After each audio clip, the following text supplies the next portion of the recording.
e aqui nós vamos tratar de assuntos relacionados à biologia.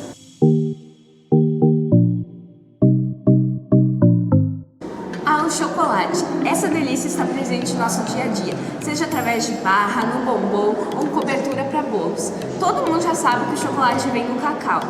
Apesar do fruto ser grande e bem avantajado, a sua flor é bem pequenininha e ele é polinizado por uma mosquinha bem pequenininha. Assim como o cacau, todos esses alimentos estão presentes no nosso dia a dia, através da agricultura. Sim, eles só puderam, a gente só pode consumir eles por conta que alguém planta, alguém colhe, alguém cuida e transporta. Mas, só que muitas vezes a gente esquece do papel mais importante, que é a polinização. O que é a polinização, Dani? Polinização é o processo que é a transferência do grão de pólen do órgão masculino das plantas, das angiospermas, para o órgão feminino, que pode ser através de animais ou através da água ou de ventos. Ou seja, a polinização é esse grão de pólen que sai do órgão masculino da planta, vai para o órgão feminino e vai fazer com que elas produzam seus frutos. Ou seja, sem polinização, sem nossos frutos, e sem polinização, sem alimentação. Agora vamos fazer um jogo de perguntas e respostas com o professor Rubens, do Laboratório de Pesquisas e Interações Ecológicas. Muito obrigada, professor, por estar inaugurando esse canal, né, que vai tratar de assuntos de biologia, ao qual você vai estar compartilhando a sua linha de pesquisa, que é a ecologia da polinização. A gente vai sortear algumas perguntas aqui. Vamos aqui mesmo.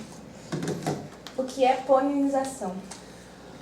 Polinização é um processo natural, né, que as angiospermas apresentam de transferência das células reprodutivas masculinas, dos órgãos masculinos, até o órgão feminino das flores, né?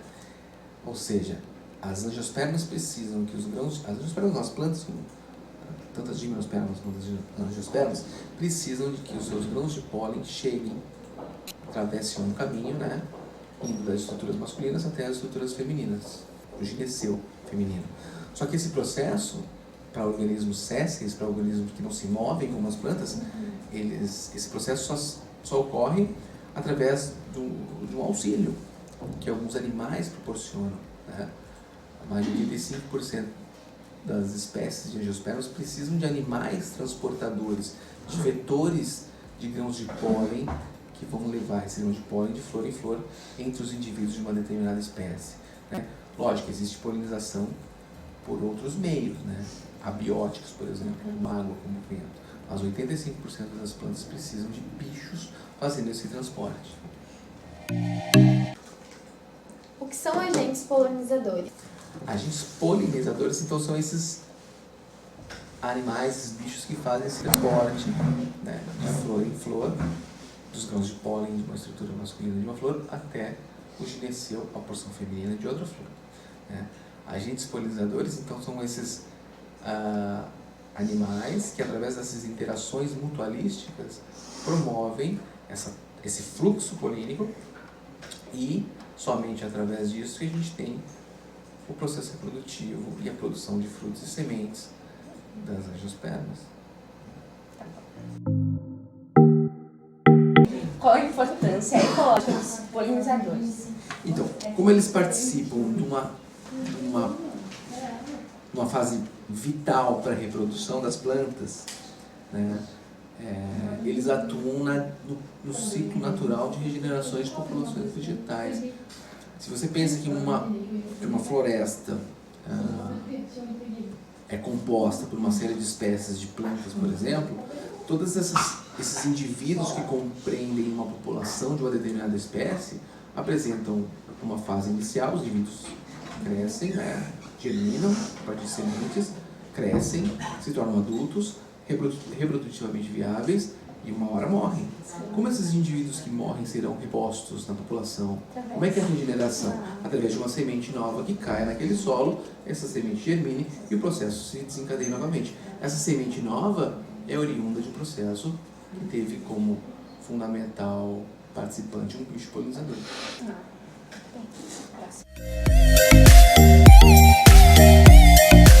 Cite Lista 2 dos alimentos mais comuns. Vocês já usaram esse exemplo hoje, né, no início do programa, que é o chocolate. Né? O chocolate é um alimento que participa da nossa vida desde a nossa mais tenra idade e vai com a gente até a nossa velhice, né? Quem não gosta de chocolate? O chocolate depende, essa espécie, Theobroma cacau, uma espécie do Nordeste, Norte do Brasil, depende fundamentalmente de pequenas moscas, um grupo particular de pequenas moscas, que ao polinizar as pequenas flores do Theobroma cacau, possibilita a formação desses grandes frutos que a gente conhece como os fundamentais da produção de cacau e de chocolate. Né? Além disso, por exemplo, eu posso citar o café, um alimento que faz parte, principalmente do brasileiro, né? O café depende de alguns grupos de abelhas e mariposas também, polinizadores noturnos importantes. Né? Tem um grupo interessante de polinizadores, não é muito o caso do Brasil, mas, por exemplo, tequila. Tequila é uma bebida famosa no mundo todo, produzida no México. Né? Essa planta, a tequila é produzida a partir de uma planta do gênero agave. Né? Esse gênero é fundamentalmente polinizado por morcegos, né? Ou seja, a produção de tequila, que depende, lógico, bem das folhas, né, do agave, depende indiretamente desses polinizadores, porque eles mantêm as populações naturais de agave lá no México em níveis satisfatórios para a produção de tequila. Né? Ou seja, eles estão presentes em uma série de produtos do nosso dia a dia que nem se dá conta. Né? Em termos econômicos, a gente pode pensar na soja. Né? Não faz parte, às vezes, eu não como muita soja, não faz parte diretamente da minha dieta, por exemplo. Mas, em termos macroeconômicos brasileiros, ele é um produto vital, né, do Brasil. E depende de abelhas na produção satisfatória de grãos. Né? Pergunta, então. Polinizadores que ninguém imagina que seja. Tá. Existem grupos polinizadores bastante inusitados, né? A gente estudou uma espécie de planta da família Balanoforaceae, uma família pouco conhecida, bem pequena, na verdade, em número de espécies, do Cerrado do Brasil. E ela é uma planta parasita. Ou seja, ela vive no subsolo, no subterrâneo, parasitando raízes. E somente na fase reprodutiva que ela emite suas estruturas reprodutivas e a gente conhece a planta, né? Vai ver que ali tinha uma planta. Essas inflorescências dessa espécie de Langsdorff, na verdade, a espécie, né, o gênero Langsdorff, essas estruturas, essas inflorescências produzem uma grande quantidade de néctar noturno que são usados como recurso alimentar por uma série de espécies de insetos, inclusive baratas. Né? Além disso, tem grilos que são polinizadores. Talvez menos de 10 anos atrás foi descoberta uma espécie de grilo que polinizava uma espécie de orquídea, uma interação extremamente especializada, né? Essa orquídea produzia cheirinhos que atraíam uma espécie de grilo, né? Tem agora, florescendo na Europa, nos jardins botânicos da Europa, mas é uma planta asiática, uma espécie de Rafflesia, que é conhecida inclusive como planta cadáver. Não sei se vocês já ouviram falar. Emite um cheiro... extremamente horrível, né? Cheiro de podre, né? Por isso que o nome dela é planta cadáver. Exatamente, e ela atrai espécies de moscas, que são moscas associadas à matéria em decomposição, que são atraídas por esse cheiro extremamente desagradável. E aí é interessante falar que existe, então, existe uma série de estratégias que as plantas utilizam na atração dos seus principais grupos polinizadores, seja por cheiro, seja por forma, seja por cor. Né? As plantas atraem esses bichos, né? E esses bichos vão atrás de alguma possível recompensa, algum possível recurso, seja alimento, seja lugar para ovipor, como essas moscas, né? Elas buscam lugares de alimentação e lugar de oviposição, colocarem seus ovos. Né? Não vão atrás de polinizar ninguém. Essa interação mutualística é baseada muito numa interação de... essa interação que... É sem querer, no exatamente, caso. é totalmente... Ninguém está querendo ajudar ninguém. Né? Na verdade, é querendo aproveitar o outro. Né? Plantas querem usar o serviço dos bichos e bichos querem usar as plantas como um recurso de alguma forma. E acaba acontecendo sem querer. Sem querer um benefício mútuo. É muito importante, né? Totalmente. Nem eles imaginam, né? É muito importante.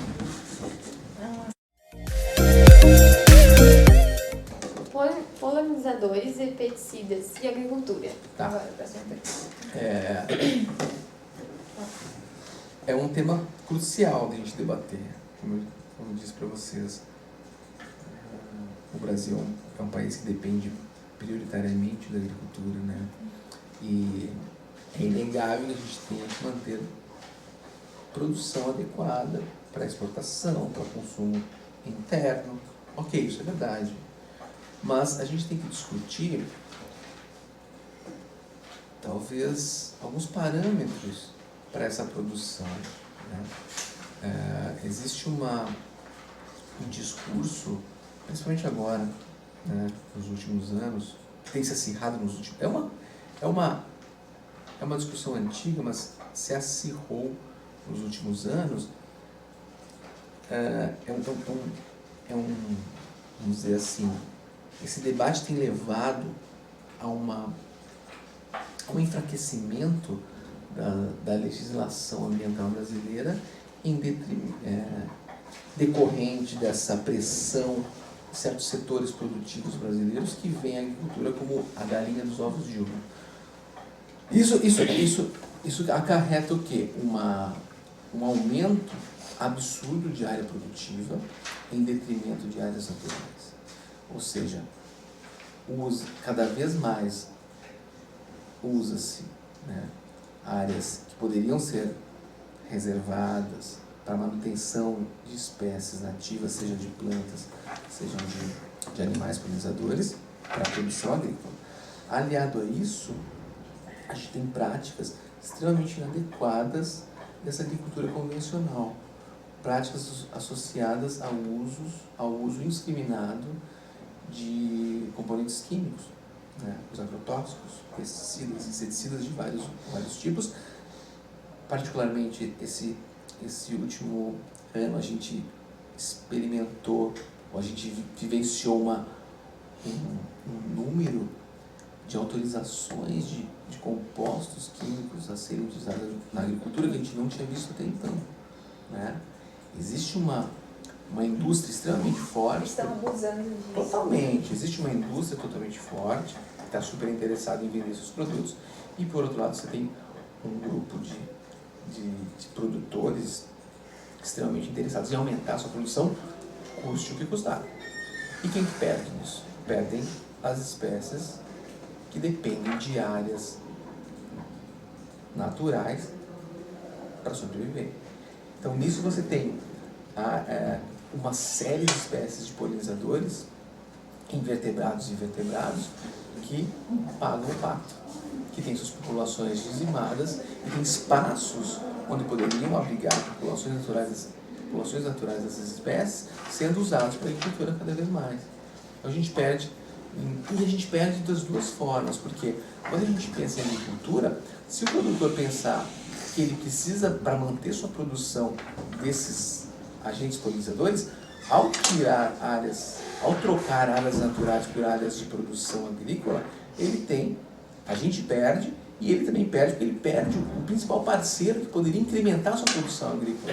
É que 75%, né, a nossa alimentação depende desses bichos. Se matarem eles. E se você tira áreas naturais que poderiam ser colonizadas naturalmente por essas espécies, você está perdendo também. Então, é um pensamento imediatista, né? Pensa-se a curto prazo, a longo prazo não se pensa, né? Então, é bem sério. Super sério.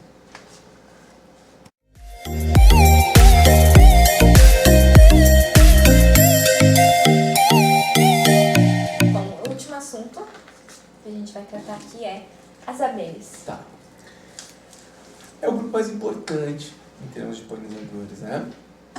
Se eu falei que 85% das angiospermas precisam de bichos para fazer esse processo natural de polinização, dessas 85% das espécies, mais de 75% delas precisam de abelhas como agentes polinizadores.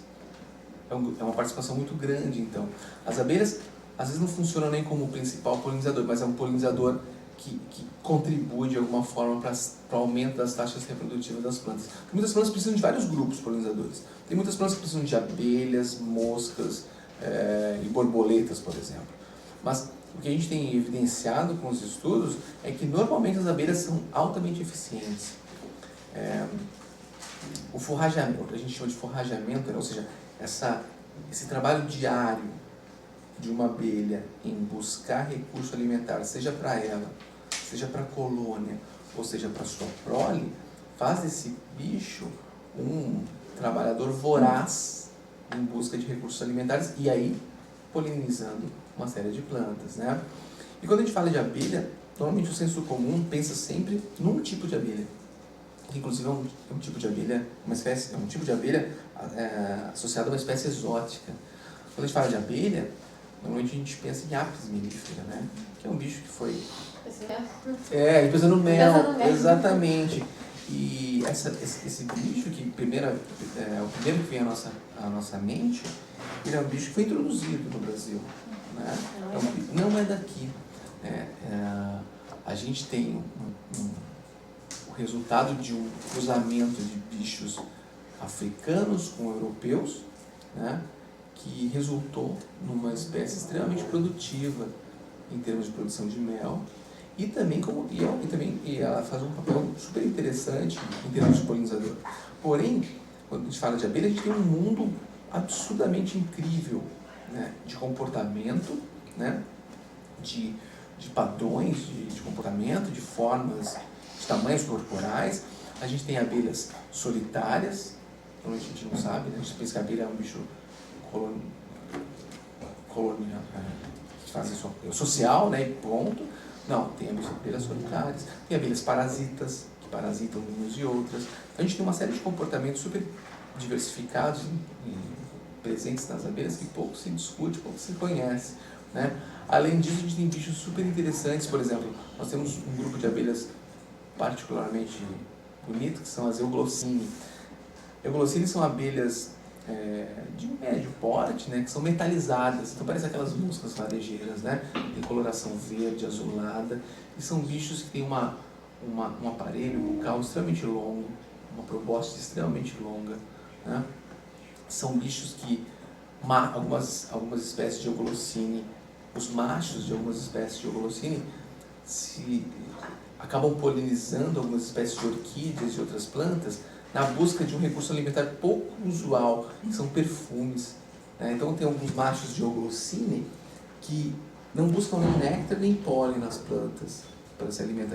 Eles buscam perfumes das flores para usarem como atrativo sexual para as fêmeas, né? E acabam polinizando as plantas quando eles vão buscar esses perfumes. Então a gente tem uma série de interações muito rebuscadas, muito interessantes dentro desse grupo particular de insetos, que são as abelhas.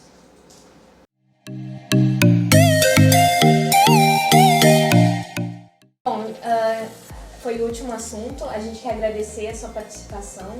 Espero que quem assistiu esse vídeo tenha aprendido um pouco, né, o que é a ecologia da polinização e o quão importante esse assunto é e muitas vezes é desconhecido por muitas pessoas. Muito obrigada, professora. Muito obrigada, professora. Eu agradeço a vocês a possibilidade de divulgar esse assunto que é realmente fundamental para a gente, tá? Curtam e compartilhem. Dá pra deixar.